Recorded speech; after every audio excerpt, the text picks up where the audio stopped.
తెలంగాణలో 10th పరీక్షలు రద్దవుతాయనే ప్రచారంపై విద్యా కమిషన్ ఓఎస్టీ డాక్టర్ జినత్ క్లారిటీ ఇచ్చారు. ఇంతవరకు 10వ తరగతి బోర్డు ఎగ్జామ్స్ రద్దు చేయమని ఎక్కడా సిఫారసు చేయలేదని స్పష్టం చేశారు. కేవలం 11వ తరగతి పబ్లిక్ పరీక్షల రద్దుకే ప్రతిపాదన చేసినట్లు పేర్కొన్నారు.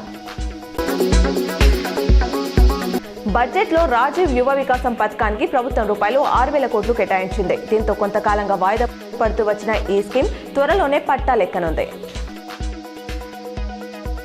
నిజామాబాద్ నగరంలోని పేకట స్థారంపై సీసీఎస్ టీం మెరుపు దాడి నిర్వహించింది. శుక్రవారం 6వ పోలీస్ స్టేషన్ పరిధిలోని సారంగపూర్ మిషన్ భగీరథ సమీపంలో పేకట ఆడుతున్న 5 పేకట రాయులను పట్టుకున్నామని సీసీఎస్ ఏసీపీ మస్తాన్ అలీ తెలిపారు. దేశవ్యాప్తంగా పానిక్ బుకింగ్స్ తగ్గాయని కేంద్రం తెలిపింది. అవసరమైనంత మేర నిల్వలు ఉన్నాయని చెప్పింది. గ్యాస్ బుకింగ్స్ 89 లక్షల నుంచి 55 లక్షలకు తగ్గాయి. బ్లాక్ మార్కెటింగ్ ను అరికట్టడానికి చర్యలు తీసుకుంటున్నాం. 24 గంటల్లో 4,000 సిలిండర్లను స్వాధీనం చేసుకుంటున్నామన్నారు.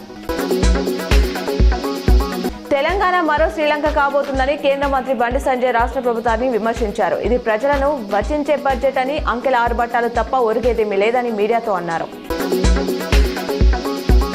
రాహుల్ గాంధీ ఎన్నికల సమయంలో తెలంగాణకు వచ్చి పెద్ద ఎత్తున హామీలు ఇచ్చారని, ఆయన ఇచ్చిన హామీలని ఫేక్ అని తెలంగాణ జాగృతి అధ్యక్షురాలు కవిత విమర్శించారు. హైదరాబాద్ లో సలీం ఫేక్ అనే నటుడి మాదిరిగానే రాహుల్ గాంధీ కూడా ఫేక్ మాటలు చెప్తుంటారని విమర్శించారు. ఏప్రిల్, మే, జూన్ నెలల ఉచిత రేషన్ ఒకేసారి పంపించాలని కేంద్రం నిర్ణయించినట్లు తెలుస్తుంది. ఈ మేరకు రాష్ట్రాలకు ఆహార ప్రజా పంపిణీ శాఖ ఇప్పటికే ఆదేశాలు జారీ చేసినట్లు సమాచారం.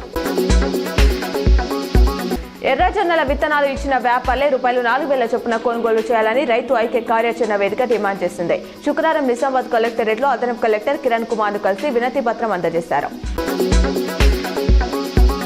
రాష్ట్ర ప్రభుత్వం ప్రకటించిన బడ్జెట్ అన్ని రంగాలను విస్మరించినట్లు ఉందని నిజామాబాద్ అర్బన్ ఎమ్మెల్యే ధన్పాల్ సూర్యనారాయణ గుప్తా అన్నారు. గతేడాది మాదిరిగానే ఈసారి కూడా అంకెల గారడి ప్రదర్శించారని విమర్శించారు.